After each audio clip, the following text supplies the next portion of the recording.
as we engage and interact towards setting the agenda for proper accountability and public engagements. The Situation Room is here. We welcome the roommates.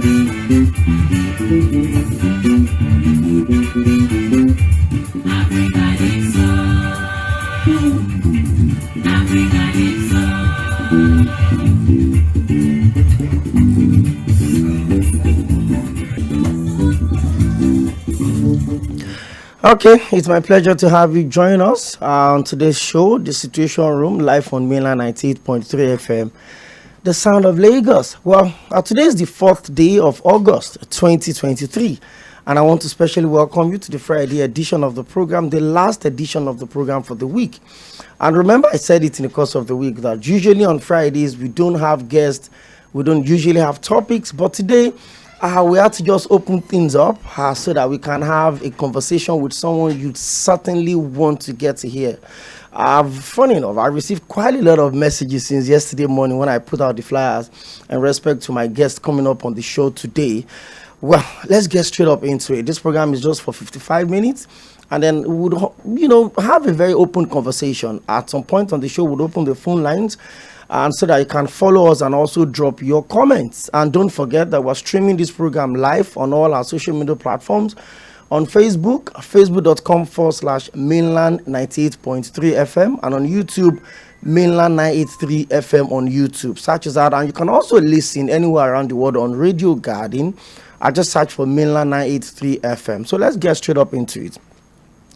My name is Opeyemi Akinyode, and it's my pleasure to have you join us today. Straight up, I have my guest already seated in the studio, and is no other person than the presidential candidate of the African Action Congress. Yes, that's a Comrade Omoyele Sowore.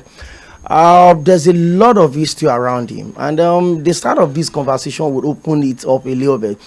To start with, Comrade Sowore, good to have you join us on the show. Thank you very much for bringing me. Yeah, you're welcome back to Mainland FM, but you're making your debut in the Situation Room. I think the last time you were with us was during Ballot 23. That's our flagship program for the 2023 general election. So it's my pleasure to have you join us in the Situation Room for the first time. So you're welcome, Comrade Sowore. So let's get straight up into it. It clocked exactly 4 years yesterday that the DSS picked you up. That's in 2019. That's correct. On the allegation of instigating Nigerians to take to the street in a protest.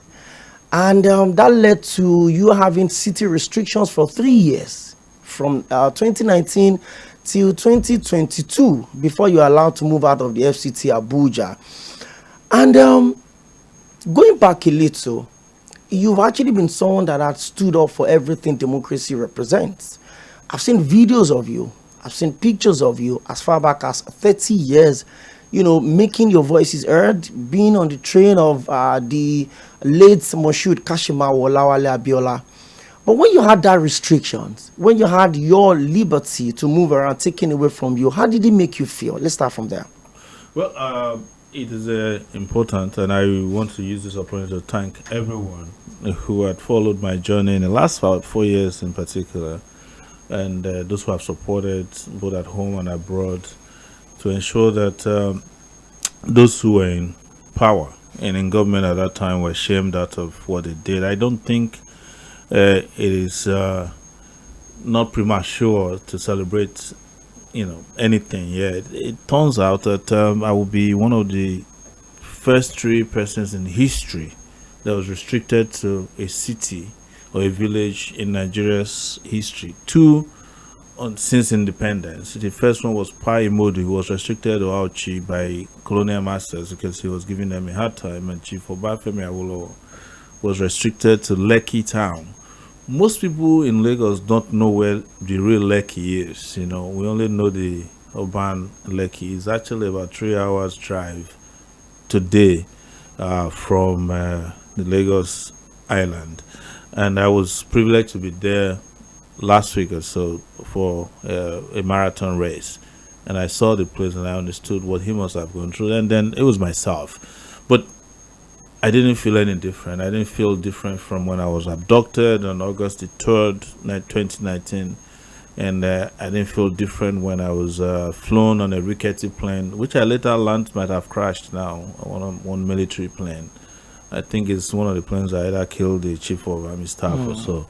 And then I didn't feel different when I was, placed in solitary confinement for months without access to communication. It took them a while to allow my lawyers to see me, doctors, and all that. I didn't feel different when my brother was assassinated and my mom had stroke and she's completely demobilized and paralyzed now. So they didn't only do that, they didn't allow any contact with my family for a long time, and my kids and my wife. And for 4 years now, I haven't seen them because besides just restricting me to Abuja, even this new government came to court about a month ago, asking them not to release my passport to me so that I could travel. And you know that even people who steal billions in this country have their passports released to them every day when they're going through the charade of a trial that they go through. But I'm explaining this so that people can understand. I just didn't start now.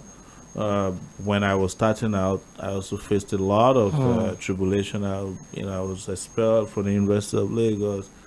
I was attacked physically at a point. I was injected with an unknown substance before I traveled to the US.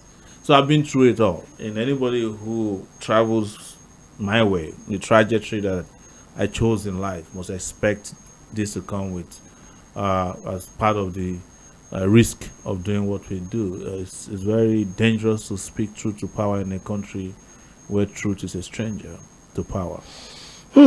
Very interesting. I actually decided we go down memory lane because just about a few weeks ago, maybe some months ago, we celebrated 30. We did I don't know if celebration is the appropriate word, but maybe in the line of this conversation, we'll figure out if it's appropriate now. But, we looked back at 30 years, an election that was adjudged as the freest and the fairest in the history of this country, and that was supposed to produce late Moshood Kashima Olawale Abiola as the president.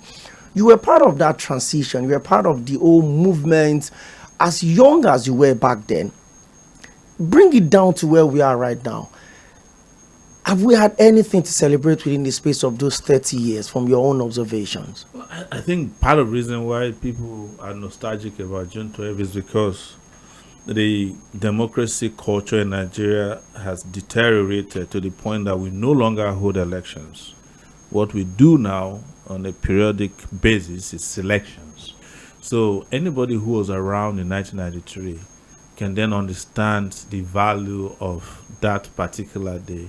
When people came out across the country, they jettisoned ethnicity, religiosity, and those things that typically divide us. The poor, the rich, the middle class came together and decided to vote for one man. And that election was very clearly transparent. I have always said it, and I should make it clear that I was not a partisan politician in 1993. I was a student union leader. In fact, the National Association of Nigerian Students, NAS, did not participate in the election because we did not believe the military was going to hand over power. So it was after the election had been annulled that we came out as fighters to fight for the annulment of Abiola's election. So we were very clear that the election that we observed and everybody observed, including foreign observers, was free, fair, and credible. That was why we went and fought every inch of the way to ensure that the election was de-annulled. But unfortunately, Abiola died. But at least we achieved driving the military out of power. But when you look back between 1993 and 2023, which is 30 years apart, democracy has fallen completely apart, especially the electoral politics as we know it, which forms a major fulcrum of democratic order in the world. Poverty, lack of respect for human rights, lack of rule of law in the country shows that we're no longer practicing democracy. As I often use Nigerian parlance to describe it, when morons hijack your democracy, you don't call it a democracy, you call it a morontocracy. And when democracy is bringing you hardship, you call it shege-cracy, which is, the renewed shege that we have now in the country. So, and that's why you see people really, really miss June 12th. If democracy was making progress, yes, we would remember June 12th as a watershed moment for democratic rule. But I think less and less people would celebrate the present moment more than they will celebrate the past. So, you go to the U.S., people talk about Malcolm X and Martin Luther King because over time also, even though blacks are now freer and better, they remember when that moment started where people confronted racism, segregation, and institutional separations that, or apartheid. And that's why they remember those moments. The reason why someone will remember Mandela is because even if you go to South Africa today, you cannot claim that blacks are doing, too well. So they're reminded of the moment of struggles. Even Zaka Zulu is more popular than Zuma, who was the former president of South Africa, because of the kind of characters that, even democracy has thrown up on the continent of Africa. You then look at even this West African region now, where all these Boy Scouts are overthrowing governments, and people are celebrating in Nigeria. Nigerians are more interested in what is happening in Niger than what is happening in our country that supposedly has a democracy in place. And the reason is not far-fetched. People are looking at it, what's the difference between a coup and a badly rigged election anyways? But that's for us who have, democratic blood running on us. We would never take a coup over elections. No matter how bad the election is. Well, that is if it's an election. That's I think you heard me right when I said we no longer hold elections anymore, but selections. Okay, and now that we set the conversation open, let's go straight up into it. We had an election on the 25th of February 2023, an election that had a lot of expectations and promises on it. Improved electoral laws, the mode of transmission of results, the participation, civic participation, people registering, people picking up their PVCs. A lot of expectations got into that election, an election you participated in. One of the things you kept selling in the period of your campaigns, and by the way, when your city restriction was lifted, the first place you visited was Nasarawa State. Yes. Does it hold any significance to you as a person? No, I wanted to leave Abuja as a significant symbol of my breaking my restriction. Taking advantage of the fact that the restrictions had been lifted. That's why I went to Nasarawa State at that point. Not that they had any. It was the closest state I could visit. So I drove down from Abuja to Nasarawa State. That's why I went there. Okay. But I also want to correct you again that that February election wasn't an election. So don't keep calling it an election. It's a selection. From this part of the world, it has to be called an election. Well, and I'm sure you understand what I mean. You have a duty as journalists to also say things the way they are, because you owe the public a fiduciary duty to say the truth. That's what journalists do. That's what writers do. And journalists have been around for a long time. As you know, they said this is not prostitution that is the longest profession in the world. But I often say that I think it's journalism, because it's journalists that found prostitutes. Comrade Sowore. Now, of course, I understand your position, but you also need to know that there are institutions that are set out to lay the rules. If you're not comfortable with the outcome of an election, you go to court. Now, that's a different conversation.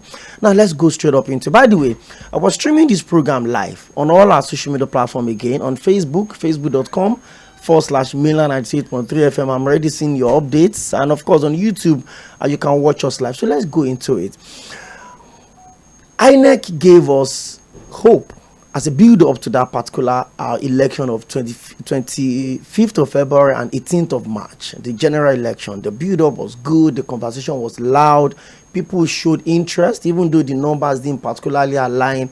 The people that came out to vote and the people that picked up their PVC. But how much of an opportunity did we miss in terms of making right decisions in respect to our political choices on the 25th of February and the 18th of March? You see, you can only make the right decisions if the platforms for delivering the outcome of these votes work in tandem with the transparent natures of elections. If you want to vote for me in the last election, and you vote and my votes are not counted, how am I going to know how am I going to win? Are you getting my point? If my votes are counted and somehow in between where they're counted and where they're uploaded, it didn't get to the final destination, which is the public space for where we can see the tabulated votes, how am I going to win? So you have already destroyed the basis for calling it an election the moment you don't follow up on the processes. And part of the processes, by the way, which Nigerians don't pay attention to, is that the full spectrum of campaigning also involves debating amongst all the candidates, or at least candidates who are willing to engage in debates. But you have an election in which the so-called major candidates refuse to debate. They don't even attend to debates. They don't do press conferences. They don't answer questions. I don't know anywhere in the country where you become the president of Nigeria and nobody puts a microphone in your face to ask you a question that you may not like. So even the media plays that game. There was a media company that discovered that their favorite candidate may not do well with some of us, and they set up a debating structure in which they also excluded us from where there are critical debates. So all of it is part of the game that compromises the democratic process. So, but in case of INEC, in case of all the good things you mentioned, those of us who knew what was going on warned the public. I went to even the National Assembly to say INEC wasn't ready for credible elections. Oh, they said Sowore has come again.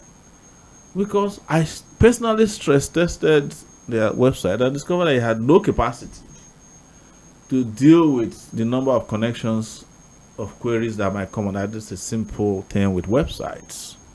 So, but nobody was interested because the people who set up INEC knew what INEC was supposed to do on election day, and that's what INEC went to do. It's the reason sometimes why I shake my head when people say in these public debates and the so-called social commentators that they want the government to do something about INEC.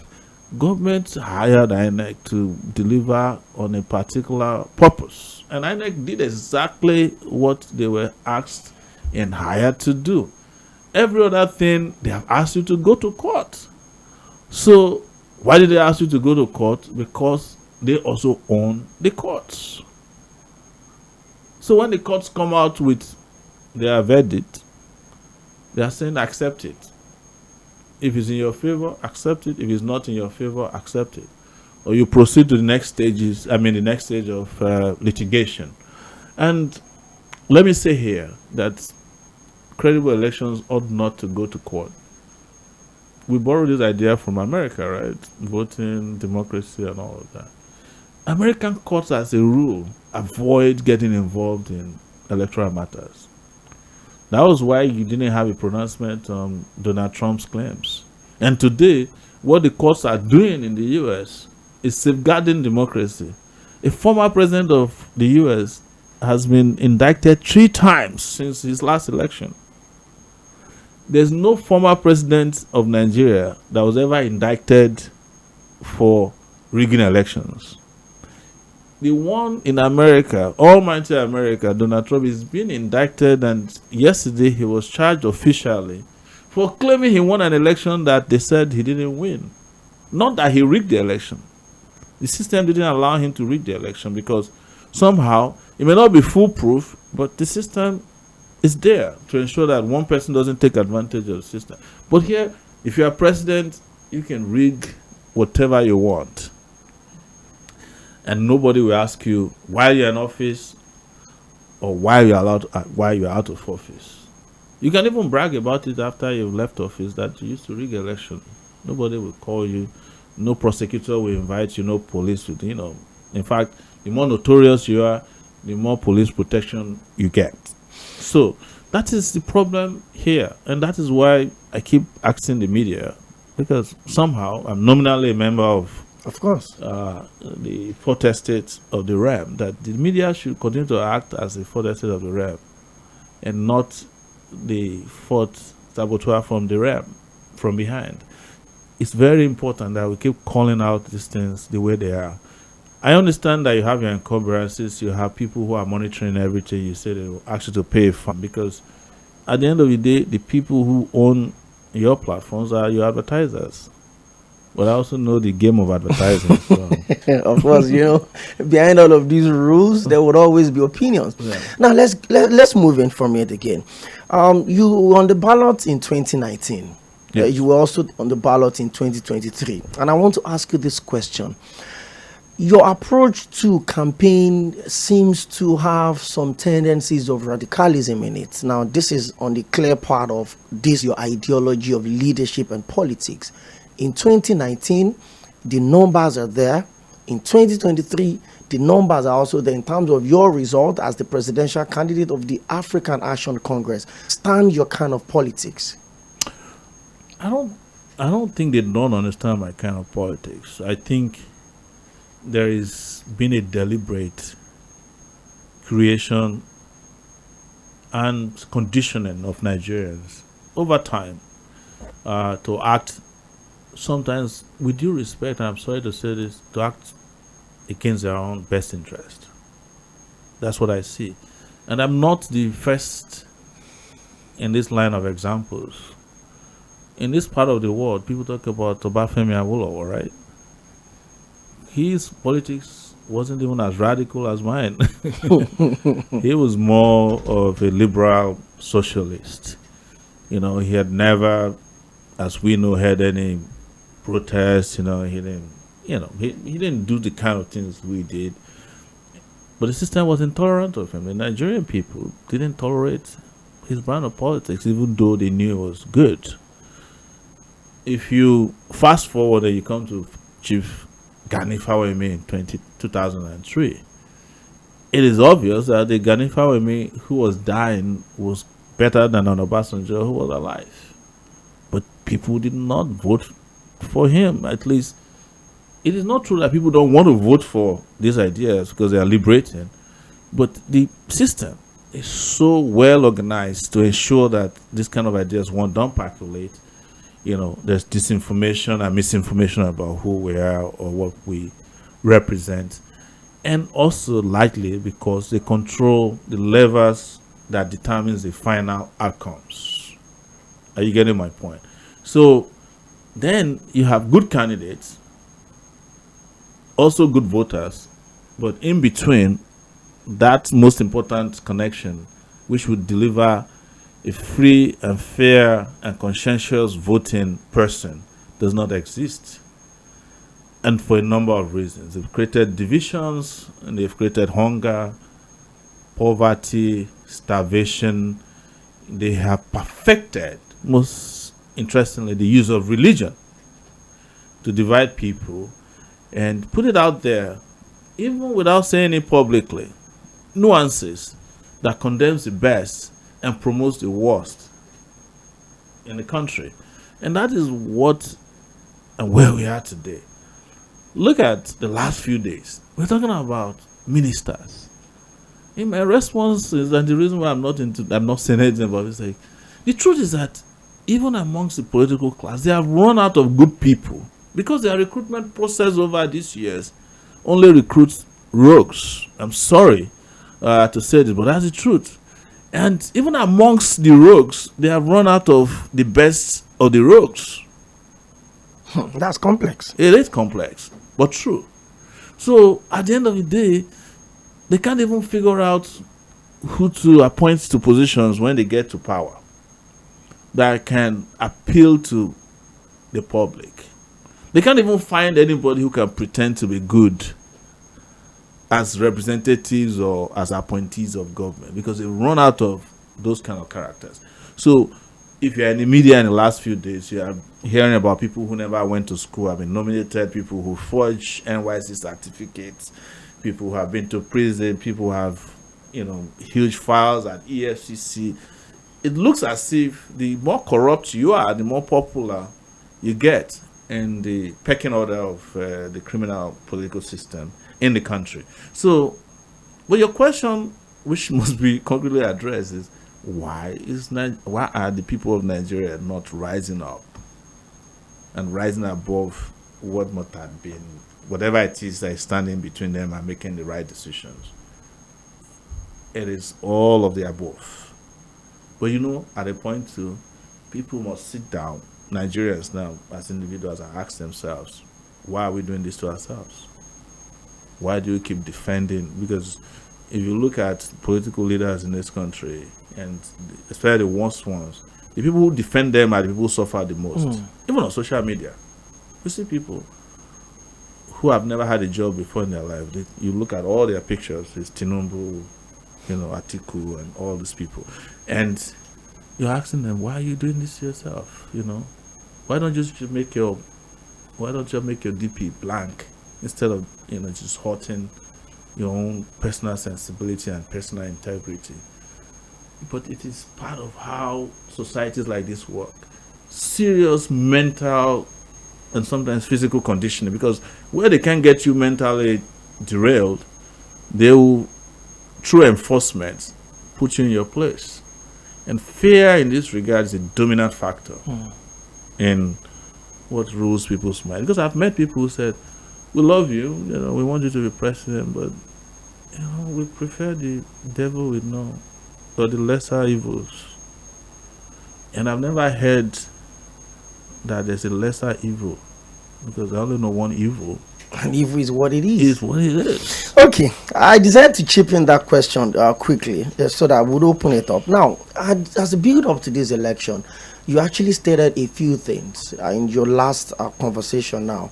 And those are the sentiments that actually, led into this election. Let me put it with sentiments that overtook the conversation of this election. There were religious sentiment, tribal sentiments, political affiliation, and all of that. There are a lot of young people out there that obviously form a huge part of the nation's population, over 60%. If you look at the demographics of INEC, the registration, the young people dominated, the collection of PVCs, the young people dominated. And you would expect these to transcend into numbers on the election day. You also operate within the space where you relate to a lot of young people. As an individual, I see your social media move, I see what you do outside of the social media space. Do you think the young people in this country are asking the right questions from the leaders that we have now? There's been a lot of issues in respect to our recruitment process, which you also mentioned. Who is at fault, a weak leader or a weak follower? In the line of that thought, do you think the young population of this country are asking the right questions from the government? Do you know how to place young people on the right path? Number one is education. And I'm not talking about education of literacy. I'm talking about an expansive process of imparting of knowledge that make people understand even beyond their books how the world operates. And one of the things we have noted as young people when we were young was, and what we shouted about, was how they were defunding education as far back as the 80s through the structural adjustment programs. In fact, there was a time boldly that the military guys in Nigeria said they don't want the arts anymore. All these courses, philosophy, history, we don't need it. We just need technical education.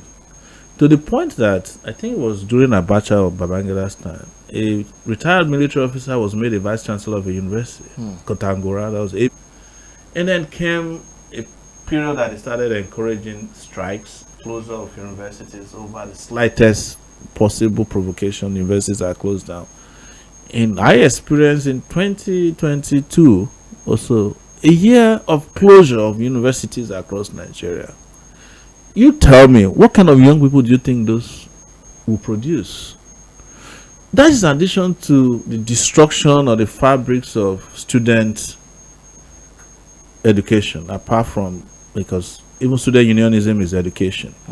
When I was a student leader, we weren't just student leaders who were fighting for democracy in Nigeria or fighting against school fees. We had opinions about the world.